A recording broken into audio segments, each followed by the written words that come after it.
Hello दोस्तों, आपके अपने डिज़ाइन स्टूडियो में आप सबका स्वागत है। और आज हम स्ट्राइड प्रो लेक्चर सीरीज़ का नेक्स्ट वीडियो लेके आए हैं। आज उसमें हम देखने वाले हैं कि स्ट्राइड प्रो में स्ट्रक्चर जो है वो कैसे ड्रॉ करते हैं। तो चलिए दोस्तों, आज का वीडियो शुरू करते हैं। तो हमने सबसे पहले न्यू प्रोजेक्ट सिलेक्ट किया है।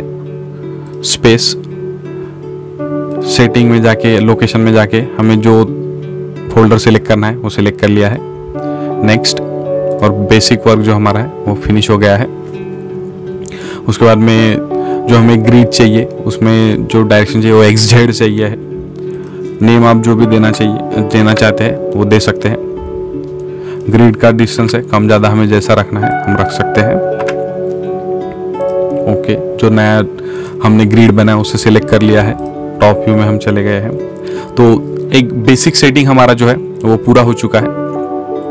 तो कोई भी स्ट्रक्चर हम जब भी ड्रॉ करते हैं तो सबसे इंपॉर्टेंट है कि स्टार्ट जो है उसका एक डॉट से होता है, जिसे हम स्ट्राइड प्रो में नोड कहते हैं। तो हमें नोड ड्रॉ करना है। अगर यहाँ पे नोड नहीं आ रहा है तो राइट हैंड साइड पे कॉर्नर पे जो आपने नया ग्रिड लिया है उसमें हमें यहाँ से नोड मिल जाएगा। ये हमने नोड ड्रॉ कर लिया है। ये हमारा नोड आप जैसे स्क्रीन पे देख सकते हैं कि नोड हमारा जो है ड्रॉ हो चुका है। नाउ लेफ्ट साइड पे आप देख सकते हैं कि हमें एक्सिस क्या मिल रहा है। Right side X, down side Z और अप साइड Y है। तो उस हिसाब से हमने हमारा ग्रिड भी सेट कर लिया है। नाउ हमें अगर कोई भी बीम कॉलम अगर स्ट्राइड प्रो पे डिजाइन करना है, ड्रॉ करना है, तो उसके लिए हम यूज करते हैं ट्रांसलेशन रिपीट, जो टूल बार में हमें यहाँ पे मिल जाएगा। ये शॉर्टकट है, नहीं तो हमें ड्रॉ में भी ज्योमेट्रिकल कमांड में मिल सकता है। यहाँ से हमने ट्रांसलेशन रिपीट सिलेक्ट किया। जैसे हम ट्रांसलेशन रिपीट सिलेक्ट करते हैं तो सबसे पहले देखिए कि जैसे हमने नोड सिलेक्ट किया है तो उसे सिलेक्ट कर लीजिए, नहीं तो कमांड यूज नहीं हो सकेगा। हमने नोड सिलेक्ट कर लिया है और यहाँ पे ट्रांसलेशन रिपीट सिलेक्ट करते ही हमें 3 डायरेक्शन जो है ग्लोबल डायरेक्शन हमें मिलते हैं, जैसे X, Y और Z। सभी डायरेक्शन के हिसाब से ही हमें ड्रॉ करना है। जैसे हमने अभी पहले X डायरेक्शन देख रहे हैं, तो देखते हैं X में क्या होता है। तो जैसे हमने ट्रांसलेशन रिपीट सिलेक्ट किया, बहुत सारे ऑप्शन है। तो बेसिकली हमने बस एक नोड जो है वो सिलेक्ट कर लिया है और हमें बीम क्रिएट करना है। तो यहाँ पे जैसे आप देख सकते हैं कि नंबर ऑफ स्टेप्स है, डिफॉल्ट स्पेसिंग है। तो एक बीम हमें कितने मीटर का चाहिए तो उसके लिए है ये। तो जैसे हमें एक 4 मीटर का बीम चाहिए, यहाँ पे हमने कुछ सिलेक्ट नहीं किया और ओके कर दिया। तो जैसे कि आप देख सकते हैं कि यहाँ पे 2 नोड क्रिएट हुए हैं। नोड कर्सर पे हम जाते हैं, देखते हैं वो नोड क्रिएट हुए हैं। लेकिन अगर हम जो है बीम कर्सर लेते हैं, देखते हैं तो यहाँ पे कुछ सिलेक्ट मतलब बीम क्रिएट नहीं हुआ है, सिर्फ हमारे नोड क्रिएट हुए हैं। तो एस्केप करते हैं, एक जो एक्स्ट्रा नोड था हमारा नोड कर्सर से डिलीट कर देते हैं। ये हमारा एक नोड जो है डिलीट हो गया है। फिर से हम ट्रांसलेशन रिपीट में जाते हैं, नोड कर्सर से हमारा नोड सिलेक्ट कर लेते हैं। अब हमें करना है कि हमें एक 4 मीटर का बीम चाहिए, तो लिंक स्टेप सिलेक्ट करना है। अगर हम लिंक स्टेप सिलेक्ट करते हैं और ओके करते हैं तो हमारा 4 मीटर का बीम रेडी हो गया है। जैसे कि आप देखोगे, अगर नोड कर्सर सिलेक्ट करोगे तो नोड सिलेक्ट हो जाएगा।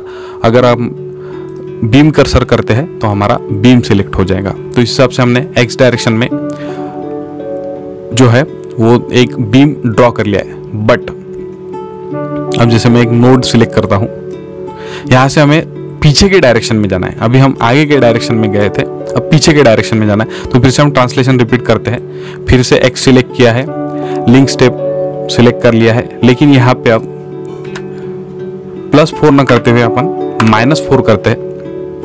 तो -4 करते ही क्या हो जाएगा कि अब वो पीछे के साइड में जो है वो जो बीम है क्रिएट हो जाएगा। तो जैसे हमारे पास अभी बीम आ गए हैं तो हम बीम कर्सर करते हैं। बीम कर्सर से जो है हमने पूरे बीम सिलेक्ट कर लिए हैं। फिर से हम ट्रांसलेशन रिपीट में जाते हैं। तो जैसे अब X डायरेक्शन का आगे और पीछे का हमें समझ में आ गया। जैसे आगे जाते हैं तो प्लस रखना है, पीछे आते हैं तो माइनस रखना है। सिमिलरली अब हम जाते हैं Z डायरेक्शन में। तो आप जैसे देख रहे हैं कि हमने Z डायरेक्शन सिलेक्ट कर लिया है, लिंक स्टेप सिलेक्ट कर लिया है। यहाँ पे डिफॉल्ट स्टेप स्पेसिंग में हमने प्लस या माइनस है कुछ भी नहीं रखा है। तो जैसे अब यहाँ पे प्लस है ऐसा आप समझते हैं, तो क्या होगा, तो जैसे ही मैं अभी ओके करूंगा तो पूरा स्ट्रक्चर है वो नीचे आ जाएगा। तो इस हिसाब से हमारा जो 2 रूम है वो पूरी की पूरी तैयार हो चुकी है। सिमिलरली अगर हमें Z डायरेक्शन में ऊपर जाना है तो फिर से ट्रांसलेशन रिपीट करते हैं। इसमें प्लस की जगह माइनस करते हैं, लिंक स्टेप ऑन करते हैं। तो इस हिसाब से तो हमें जैसे अपवर्ड जाना है तो उसके लिए हमने Z डायरेक्शन, गलती से हमने X सिलेक्ट कर लिया है तो उसे अंडू कर लेते हैं। टूल्स में आप देख ही सकते हैं अंडू कमांड है। ऑटोमेटिक स्क्रीन पे आपके सेव के ऑप्शन आते ही रहेंगे तो उसे सेव करते रहिए। ये एक स्टाइड प्रो का फायदा है, बेनिफिट है कि कंटिन्यूस हर 5 मिनट में उसका सेव करने के ऑप्शन आते रहते हैं। तो फिर से हम Z डायरेक्शन में जाते हैं, जहाँ पे हमने जैसे हमें अप साइड जाना है तो माइनस सिलेक्ट कर लिया है। उसके बाद में लिंक स्टेप जो है हमने सिलेक्ट कर लिया, ओके। तो जैसे हम देखते हैं अभी कि हमारा 4 रूम का जो है प्लान है पूरा रेडी हो चुका है। सिमिलरली हमने X और जो Y कोऑर्डिनेट है उसमें कैसे वर्क करना है, वो भी X और Z में कैसे वर्क करना है वो भी हमने देख लिया है।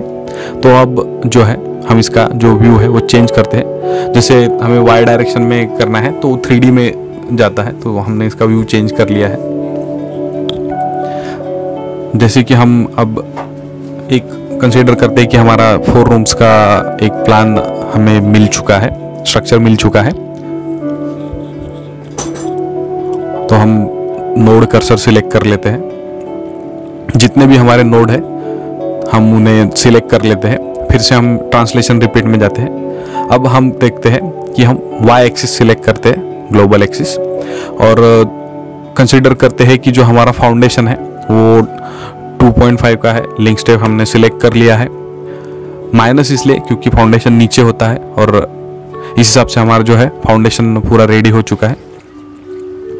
सिमिलरली जैसे सिर्फ हमारा अभी बीम सिलेक्ट करना है तो हम फ्रंट व्यू में जाते हैं।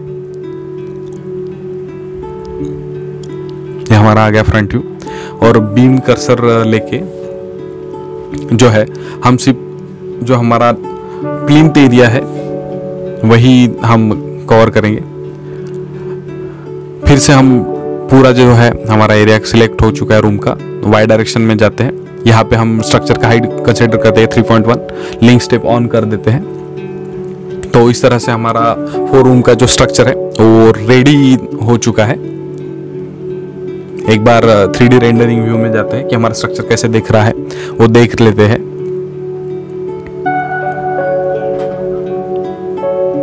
तो ये हमारा पूरा स्ट्रक्चर है जो रेडी हो चुका है। आई होप कि दोस्तों आपको समझ में आ गया होगा कि ट्रांसलेशन रिपीट कमांड का यूज़ करके हम कैसे स्टाइड प्रो में स्ट्रक्चर जो है वो ड्रॉ करते हैं, और जो तीनों भी X, Y और Z ग्लोबल डायरेक्शन है उसका यूज़ कैसे करते हैं to draw structure in Stride Pro. तो दोस्तों ऐसे ही हमारे चैनल में बने रहिए। बहुत सारे हम जो स्टाइड प्रो स्ट्रक्चर लेक्चर के जो वीडियोस है वो लाते रहेंगे।